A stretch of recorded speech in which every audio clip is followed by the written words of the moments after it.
Falsafah memayu hayuning bawana.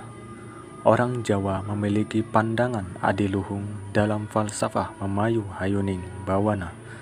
Itu merupakan sebuah falsafah kuno yang mengajarkan budi luhur bagi masyarakat Jawa dalam kepercayaannya sebagai bentuk harapan akan harmoni kehidupan yang dapat memberikan kedamaian kepada seluruh alam.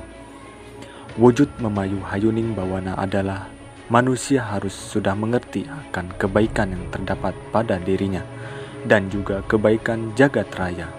Inilah telos masyarakat Jawa yang menciptakan makna bersosial dan memberikan keselarasan bagi seluruh kehidupan. Masyarakat Jawa sering menggunakannya untuk nasihat sosial. Memayu hayuning bawana ambarasta durhangkara. Artinya kebajikan manusia atas bantuannya untuk menumpas segala malapetaka dan keburukan. Biasanya falsafah tersebut harus ditularkan dari generasi ke generasi berikutnya. Falsafah ini yang diwariskan orang tua kepada anak-anaknya supaya mereka bisa menghargai sesama makhluk hidup. Budaya pitutur memang masih kental dilakukan oleh masyarakat Jawa. Kepercayaan bahwa dengan memahami falsafah kehidupan akan membawa kehidupan yang lebih indah. Tak usang oleh zaman kalimat memayu hayuning bawana berarti tiga hal. Pertama, memayu berasal dari kata mayu atau cantik, indah, atau selamat. Mendapat imbuhan ma menjadi mamayu, mempercantik, memperindah, atau meningkatkan keselamatan. Karena tradisi getok tular masyarakat Jawa, kata memayu menjadi memayu. Di sini mencerminkan perilaku positif dari manusia sosial dengan semangat kerekatan emosional sehingga melahirkan keharmonisan. Kedua, hayuning berasal dari kata hayu atau ha dengan mendapatkan kata imbuhan ning atau ing yang artinya Allah atau Gusti Pangeran Maha Agung. Dalam falsafah tersebut memiliki arti cantiknya, indahnya atau keselamatannya, sehingga masyarakat Jawa dalam memaknai kata hayuning adalah mengusahakan keselamatan, kebahagiaan dan kesejahteraan tertuju kepada Sang Maha Kuasa. Ketiga, bawana memiliki dua ruang lingkup arti pada wujudnya. Pertama, ruang bawah atau dunia dalam yang melingkupi batin, jiwa atau rohani, sedangkan wujud kedua untuk ruang ragawi atau jasmaniahnya karena menggunakan kata buwono yang berarti dunia fisik. Buwono dalam aksioma masyarakat Jawa memiliki tiga makna. Pertama, buwono alit atau kecil yang bermakna pribadi dan keluarga.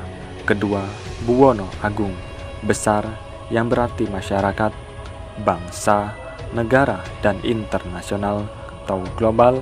Dan ketiga, buwono langgeng atau abadi adalah alam akhirat atau ilah. Dengan demikian, falsafah tersebut memiliki hubungan kerekatan antara sosial budaya dan Tuhan. Bersama-sama masyarakat Jawa meyakini manusia mampu mengilhamkan keselarasan kepada seluruh alam semesta beserta isinya. Karakter masyarakat Jawa bisa terlihat jelas mereka menggunakan sistem pikiran sebagai fungsi ideologi. Seperti teorinya Baudrillard, suatu ideologi dipahami sebagai representasi pikiran. Orang bisa memiliki keyakinan sosial yang kuat berkat agama, mitos, prinsip moral, atau kebiasaan. Menurut penulis teori ini menjadi titik awal sebuah reproduksi tatanan sosial. Setiap sistem disposisi individu adalah variabel struktural sistem disposisi yang lain, di mana terungkap kekhasan posisinya di dalam kelas dan arah yang dituju. Gaya pribadi, praktik-praktik kehidupan atau hasil karya tidak lain kecuali suatu jarak terhadap gaya khas suatu zaman atau suatu kelas. Sehingga gaya itu mengacu pada gaya umum, tidak hanya melalui keseragaman, tetapi juga melalui perbedaan yang menghasilkan pembawaan tertentu.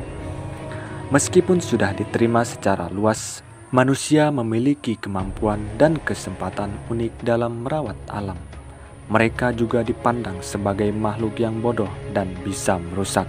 Manusia adalah makhluk mortal, dan serta perasaan mereka berubah-ubah sebagai mana angin. Sehingga setiap makna yang bergantung pada opini manusia dengan sendirinya rapuh dan sesaat.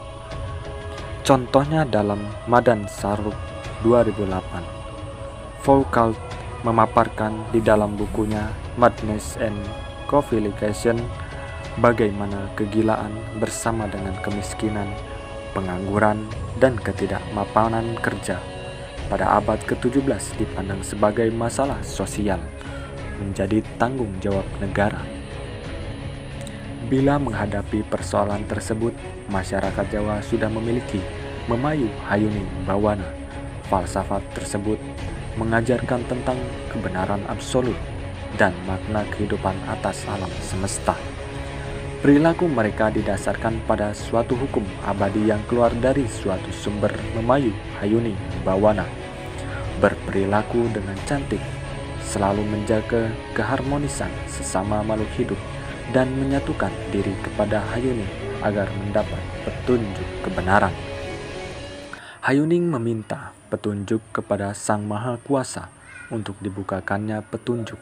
Melalui falsafah ini, masyarakat Jawa sebelum bertindak memikirkannya dengan perasaan yang bersih, menanggalkan godaan-godaan dunia sejenak, masuk dalam relung hati paling dalam dan memusatkan daya pikiran atau spiritual. Konsep Memayu Hayuning Bawana. Memayu Hayuning Bawana memiliki relevansi dengan wawasan kosmologi Jawa atau kosmologi Kejawen. Kejawen memiliki wawasan kosmos yang tidak lain sebagai perwujudan konsep Memayu Hayuning Bawana. Memayu Hayuning Bawana adalah ihwal space culture atau ruang budaya dan sekaligus spiritual culture atau spiritualitas budaya. Dipandang dari sisi space culture, ungkapan ini memuat serentetan ruang atau bawana. Bawana adalah dunia dengan isinya. Bawana adalah kawasan kosmologi Jawa sebagai wilayah kosmos. Bawana justru dipandang sebagai jagat rame. Jagat rame adalah tempat manusia hidup dalam realitas. Bawana merupakan tanaman, ladang, dan sekaligus taman hidup setelah mati. Orang yang hidupnya di jagat rame menanamkan kebaikan kelak akan menuai hasilnya. Selain itu, Memayu Hayuning Bawana juga menjadi spiritualitas budaya. Spiritualitas budaya adalah ekspresi budaya yang dilakukan oleh orang Jawa di tengah-tengah jagat rame atau space culture. Pada tataran ini, orang Jawa menghayati laku kebatinan yang senantiasa menghiasi kesejahteraan dunia. Realitas hidup di jagat rame perlu mengendapkan nafsu agar lebih terkendali dan dunia semakin terarah. Realitas hidup tentu ada tawar-menawar, bias dan untung rugi. Hanya orang yang luhur budinya yang dapat memetik keuntungan dalam realitas hidup. Dalam proses semacam itu, orang Jawa sering melakukan ngelmu, titen, dan petung demi tercapainya bawana tentrem atau kedamaian dunia. Keadaan inilah yang dimaksudkan sebagai hayu atau selamat tanpa ada gangguan apapun. Suasana demikian oleh orang Jawa disandikan ke dalam ungkapan Memayu Hayuning Bawana. Memayu Hayuning Bawana memang upaya melindungi keselamatan dunia, baik lahir maupun batin. Orang Jawa merasa berkewajiban untuk memayu Hayuning Bawana atau memperindah keindahan dunia. Hanya inilah yang memberi arti dari hidup. Di satu fisik secara harfiah, manusia harus memelihara dan memperbaiki lingkungan fisiknya. Sedangkan di pihak lain secara abstrak, manusia juga harus memelihara dan memperbaiki lingkungan spiritualnya. Pandangan tersebut memberikan dorongan bahwa hidup manusia tidak mungkin lepas dari lingkungan. Orang Jawa menyebutkan bahwa manusia hendaknya arif lingkungan, tidak merusak dan berbuat semena-mena. Oke sahabat dahsyat, mungkin itu saja yang bisa saya sampaikan di video kali ini. Jika suka silahkan di like, jika tidak suka silahkan klik subscribe. Jika bingung antara keduanya silahkan pilih keduanya. Terima kasih. Wassalamualaikum warahmatullahi wabarakatuh.